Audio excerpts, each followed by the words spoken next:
Hello everybody, it's KhalifPVP bringing another For Honor video. This time we're going to talk about the Warlord. We're going to do a Warlord guide this time.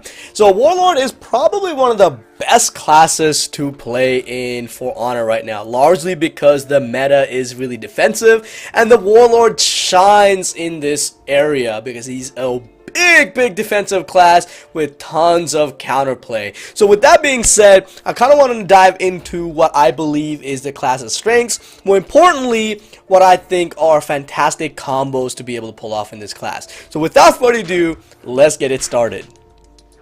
So let's take a look at some of his combos. He doesn't have that many combos in his moveset. The two ones that are basic are Focus Strike and Hack and Slash. Essentially a different version of each other. One leads with a light attack and the other leads with a heavy attack. So it's pretty basic, right? So here we go.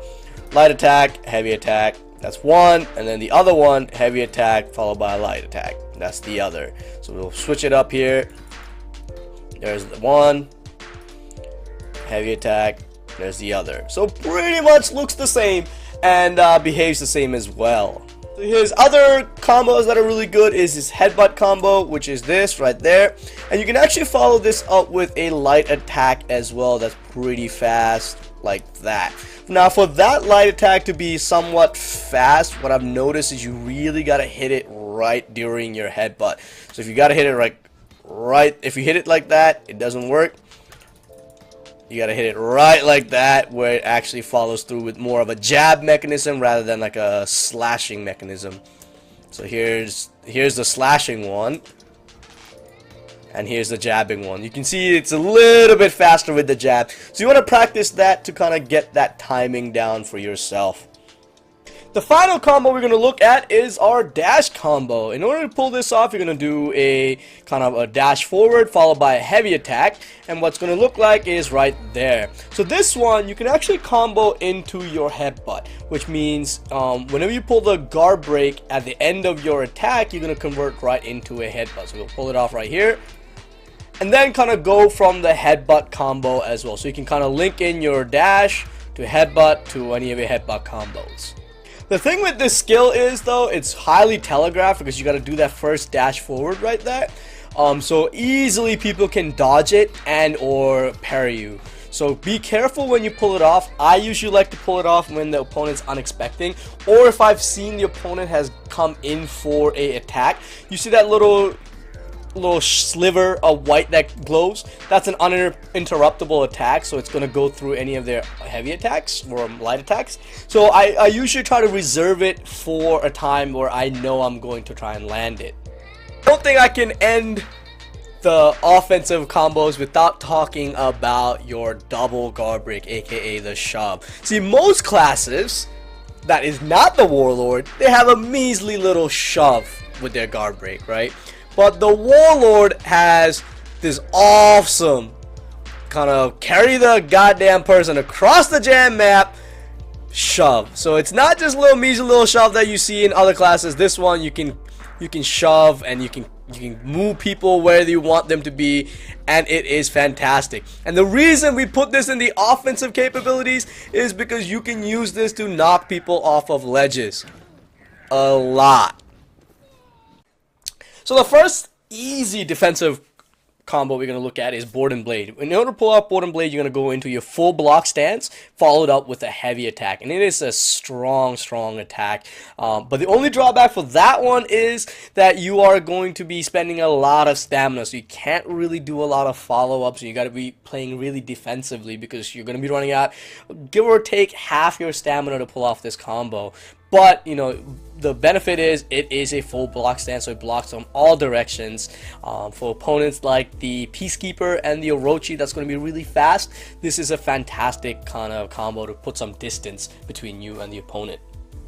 So something you'll probably not see a lot of Warlords take advantage of is the superior block light attack. So some of your defensive capabilities, during the kind of the startup of your attack, you will actually pull out your shield and block all attacks, and then dish out a quick light attack. But it's a little bit harder to pull off. I think parrying, in my opinion, is easier.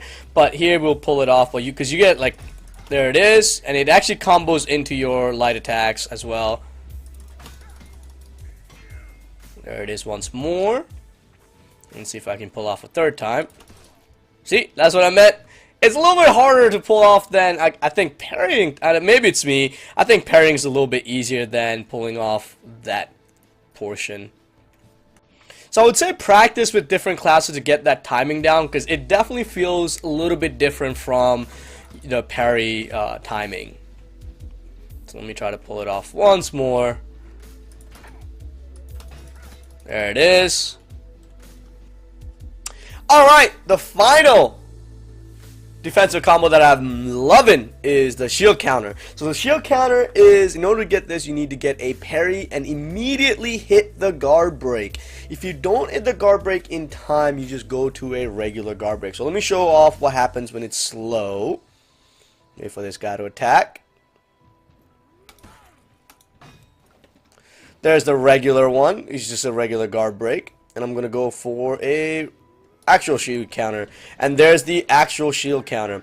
And the reason I really like this one is that fall right there. When he fell down, you can combo that up with some fantastic combos.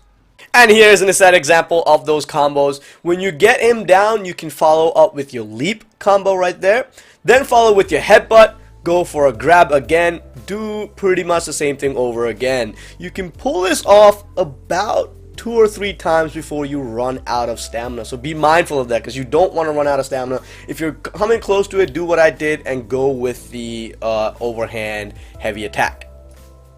Couple caveats for this move. It will only leave them in the exhaustion state on heavy attack, so be mindful of that. If it's a light attack, it will not put them in a exhaustion state. So using this, you can completely turn the battle in your favor. I mean, you can check here, my health isn't as high as the other guys, but I'm able to counter him and get the win easily. So now I'll talk about something that I usually don't talk about, since it's more of a full guide. The feats. For most of the feats that I go with are the passive ones. I really don't like any of the active ones too much. I just think the passives outshines the actives by a landslide. So for the first one, we pick up Deadly. Just increases your attack. For second one, Flesh Wounds, passive, gain moderate damage destruction, makes you a little bit more tankier. And then finally, for the third and final one, we actually pick up Tough as Nails, which raises your max health when unlocked. So this gives you, I believe, 8 bars of health, 8 little ticks of health. Combined with Flesh Wounds, makes you really tanky. For the fourth and final one, this is actually depends on what I play. If I'm playing like let's say domination, where I can get health easily by kind of turtling up on a or B, or A or C rather, I will go with auto revive. If I'm playing a game mode where it's like skirmish, for example, where there's not a lot of health packs or not a lot of ways to get back health, I'll pick up regenerate so I can easily bring up my health. So it really depends on what game mode that you want to play with, but generally speaking, I would go with auto revive. So what that makes you do is, after you die, if you're not executed or fallen off a cliff, you will automatically come back to the fight. So this makes it so much more fun, because people think you're dead and you just get right back up. So folks, that pretty much wraps up our video for the Warlord. Let me know what you think about it. Hopefully it was good enough where you learned something new. If not, please let me know. If you do like the video, like and subscribe. And until next time, it's KhalifPVP. Peace.